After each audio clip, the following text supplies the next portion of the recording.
Elle chantait les lumières éclatantes, les rêves vibrants et les promesses d'évasion de Downtown, mais l'histoire véritable de Petula Clark restait toujours enveloppée d'un voile mystérieux, soigneusement dissimulé loin des regards indiscrets. Icône pop mondiale, enfant prodige de la Grande-Bretagne devenue une voix intemporelle, elle a captivé des générations entières avec une présence scénique rayonnante, une élégance naturelle et une voix cristalline qui semblait danser à travers les époques, transcendant les barrières du temps. Des performances royales données sous les bombardements de la Seconde Guerre mondiale au sommet des hit-parades en Europe, en Amérique et au-delà, Petula Clark était omniprésente, une figure de résilience, de charme et de grâce.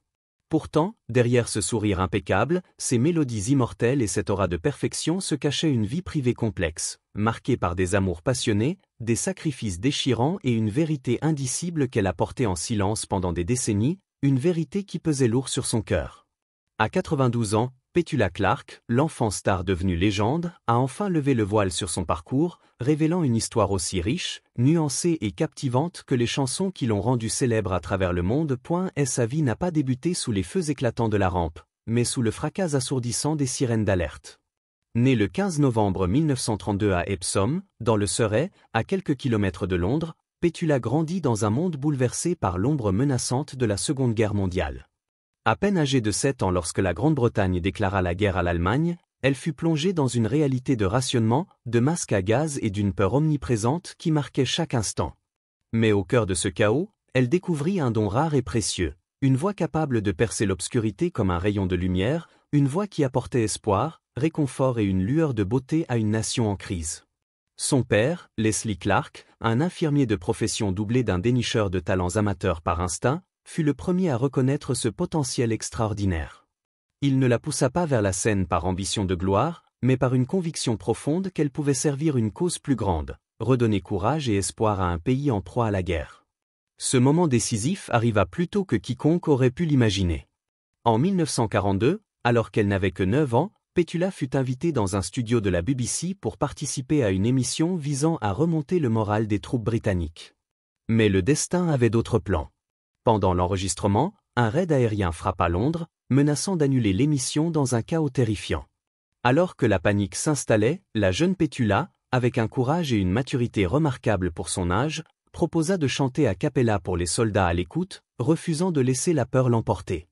Son interprétation bouleversante de Mighty Like a Rose fut diffusée malgré les circonstances, touchant profondément les auditeurs à travers le pays. Ce soir-là, une étoile était née, une étoile qui allait briller bien au-delà des années de guerre. Surnommée « la chérie chantante » par les soldats et la Shirley Temple britannique par la BBC, Petula devint une figure incontournable de la radio pendant la guerre. Elle se produisit dans plus de 500 émissions, souvent depuis des abris antiaériens ou des camps militaires, sa voix devenant un symbole d'espoir et de résilience pour une nation en lutte. Contrairement à d'autres enfants stars de l'époque, qui s'évanouissaient souvent dans l'oubli après la fin des hostilités, Petula ne fit que gagner en momentum, sa carrière prenant un élan qui semblait inarrêtable. Au milieu des années 1940, elle passa avec une aisance déconcertante du micro à l'écran, faisant ses débuts au cinéma dans Medal for the General, 1944, où elle jouait une écolière aidant un général à la retraite à retrouver un sens à sa vie.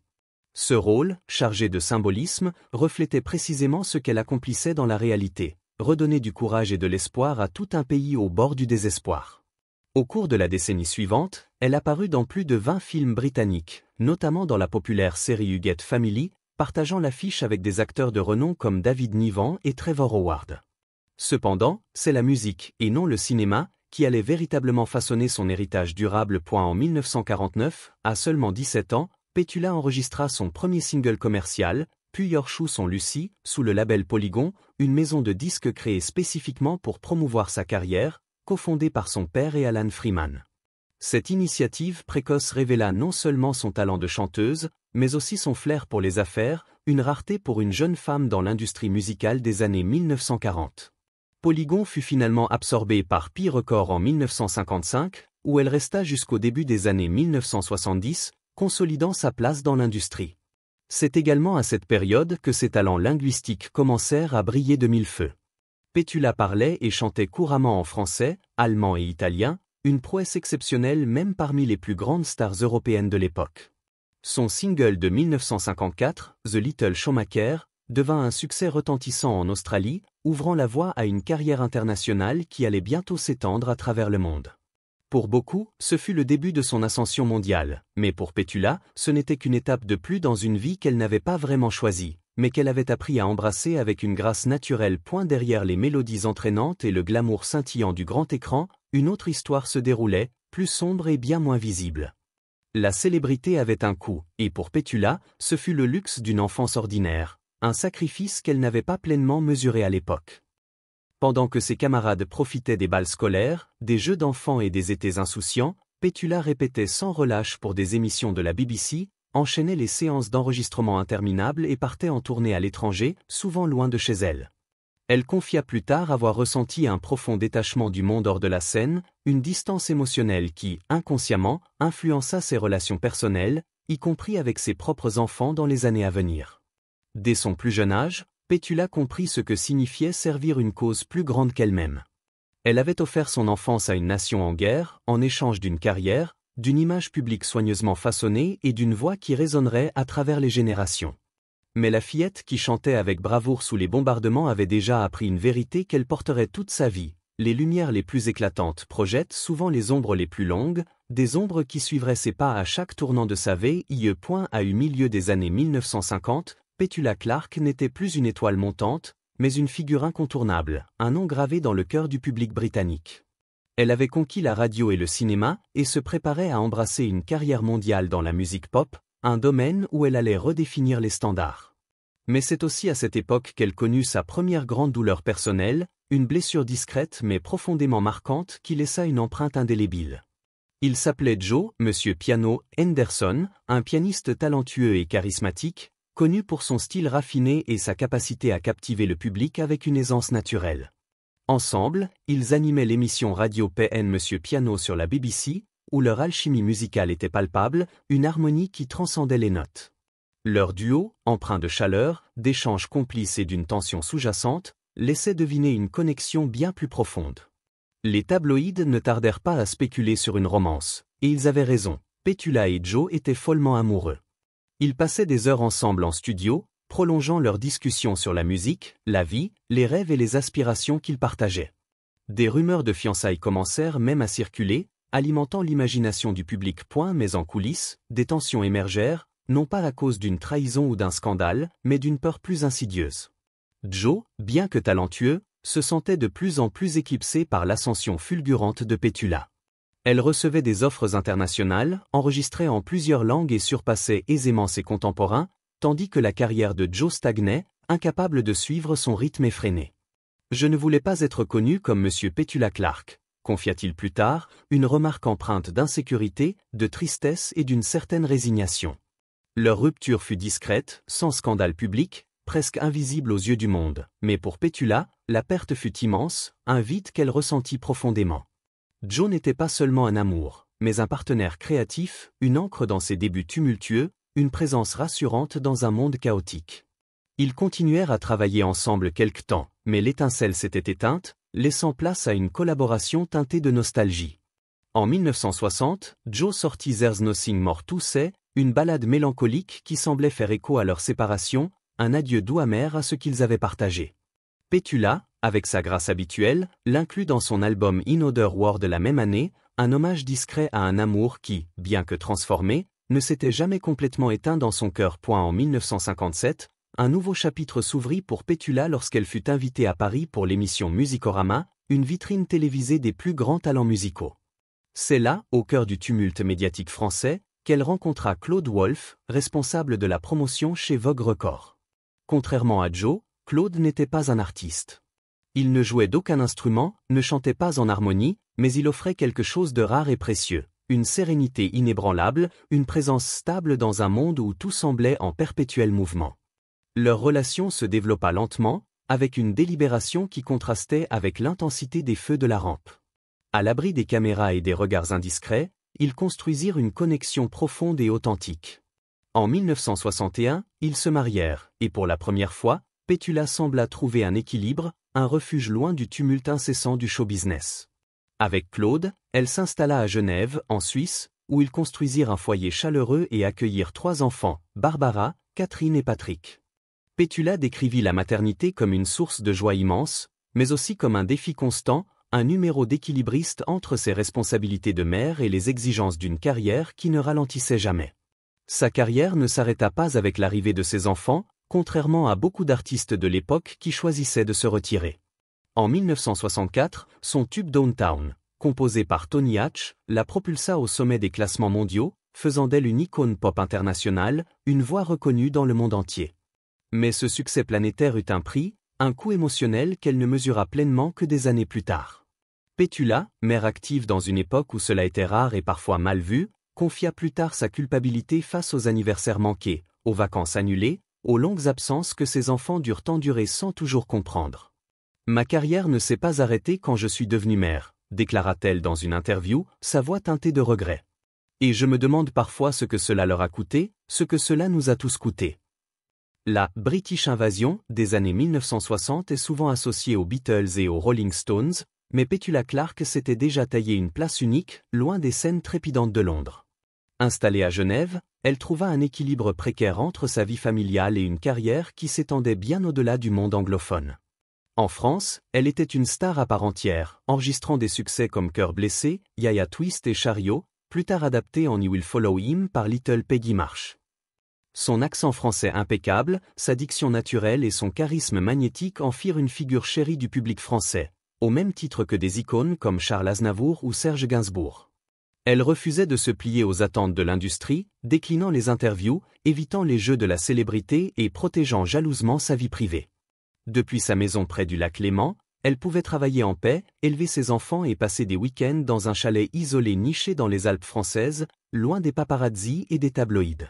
Elle enregistrait en italien, allemand et espagnol, se produisant devant des publics enthousiastes à Rome, Berlin, Madrid et Bruxelles, bâtissant un empire musical à sa manière, sans chercher l'approbation de quiconque. Alors que Londres la considérait comme la « première dame de la chanson », elle poursuivait son chemin avec une indépendance farouche, redéfinissant ce que signifiait être une star internationale. En 1968, Petula Clark, alors au sommet de sa gloire avec des succès comme Downtown et Don't Sleep in the Subway, se retrouva au cœur d'un moment historique qui marqua un tournant dans sa carrière et dans l'histoire de la télévision américaine. Lors de l'enregistrement de son émission spéciale Petula sur NBC, elle partagea la scène avec Harry Belafonte, un artiste renommé et un fervent défenseur des droits civiques. Ensemble, ils interprétèrent On a Path of Glory, une chanson spirituelle et engagée sur l'unité et la justice. Dans un moment d'émotion spontanée, porté par la puissance de la musique, Petula posa doucement sa main sur le bras de Belafonte. Ce geste simple, humain et sincère, déclencha une tempête inattendue.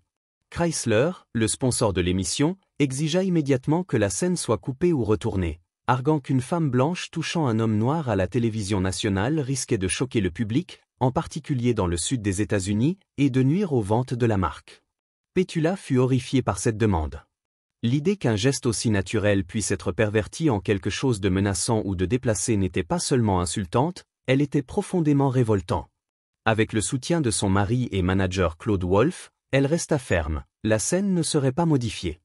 Elle serait diffusée telle qu'elle, ou pas du tout. Chrysler céda, et l'émission fut diffusée sans altération, faisant de Petula la première personne à défier la censure d'un sponsor à la télévision américaine sur une question de contact interracial. Les réactions furent partagées. Les défenseurs des droits civiques saluèrent son courage discret, et Belafonte décrivit ce moment comme une puissante démonstration de solidarité muette. Mais l'industrie, plus sournoisement, lui fit payer ce geste. Les invitations à la télévision américaine se raréfièrent, et sa visibilité outre-Atlantique diminua, non pas par perte de talent ou de popularité, mais en raison d'un contre-coup silencieux de l'industrie. Pour Petula, cet épisode fut un choc brutal. Elle croyait que la musique pouvait transcender les divisions, que l'art, dans sa forme la plus pure, pouvait unir les cœurs. Mais l'incident révéla une vérité plus sombre. En 1968, même un geste d'humanité pouvait devenir un point de tension politique dans un monde divisé. Dans les années 1970, Petula s'éloigna progressivement de la pop pour se tourner vers le théâtre, un médium qui lui offrait une nouvelle forme d'expression, plus profonde et plus ancrée. Sur scène, elle pouvait incarner des personnages complexes, loin de l'image lisse et polie de la star pop qu'elle avait portée pendant des années. Elle brilla dans des rôles exigeants comme Maria dans The Sound of Music, où elle apporta une tendresse nourrie par son expérience de mère, et Norma Desmond dans Sunset Boulevard, où elle insuffla une profondeur émotionnelle forgée par des décennies sous les projecteurs. Le théâtre lui permit de se réinventer, de se libérer des attentes éphémères des classements pop pour se connecter avec le public d'une manière plus authentique. Elle continua également à écrire et à enregistrer de la musique, collaborant souvent avec des compositeurs et paroliers français pour produire des albums mêlant chansons, ballades et airs dramatiques. Elle ne cherchait plus à dominer les charts, mais à créer une musique qui reflétait la femme qu'elle était devenue, une femme marquée par les joies, les pertes et les leçons d'une vie extraordinaire. Ce n'est qu'à l'approche de ses 90 ans que Petula Clark commença à parler ouvertement des sacrifices qu'elle avait faits tout au long de sa carrière. Dans des interviews rares et empreintes de sincérité, elle évoqua le coût émotionnel d'une vie de célébrité, le temps perdu avec ses enfants, l'éloignement progressif avec Claude, et le poids constant de maintenir une image publique irréprochable. En 2013, elle révéla discrètement que son mariage avec Claude Wolff, bien que durable, avait perdu son essence romantique bien des années auparavant. Claude décéda en mars 2024, quelques mois avant le 92e anniversaire de Petula, laissant derrière lui une relation complexe, marquée par des décennies de partenariats et de défis.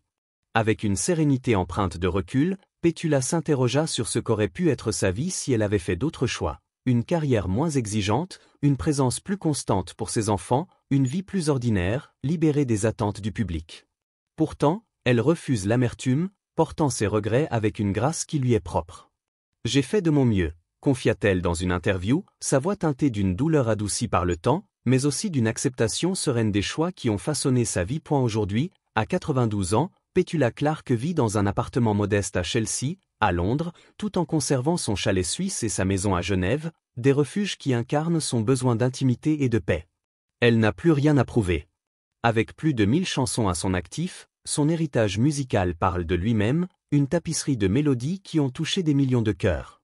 Mais la femme derrière la musique s'est enfin autorisée à se montrer sous un jour plus authentique, reconnaissant les luttes intimes, les joies et les regrets qui se cachaient derrière l'image polie de la star. Le monde la connaît comme la voix lumineuse et souriante de Downtown, mais Petula Clark se voit désormais comme une femme complète, avec ses forces, ses faiblesses, ses amours et ses vérités. Cette sincérité, cette capacité à embrasser pleinement son humanité, est peut-être sa plus grande performance, une performance qui continue d'inspirer et de résonner à travers les générations. Quel est votre souvenir le plus précieux d'une chanson ou d'une performance de Petula Clark? Partagez-le avec nous dans les commentaires ci-dessous. Et si vous avez aimé ce regard intime et détaillé sur sa vie extraordinaire, n'oubliez pas d'aimer, de partager et de vous abonner pour découvrir d'autres histoires qui vont au-delà des projecteurs, des histoires qui révèlent l'âme derrière la légende.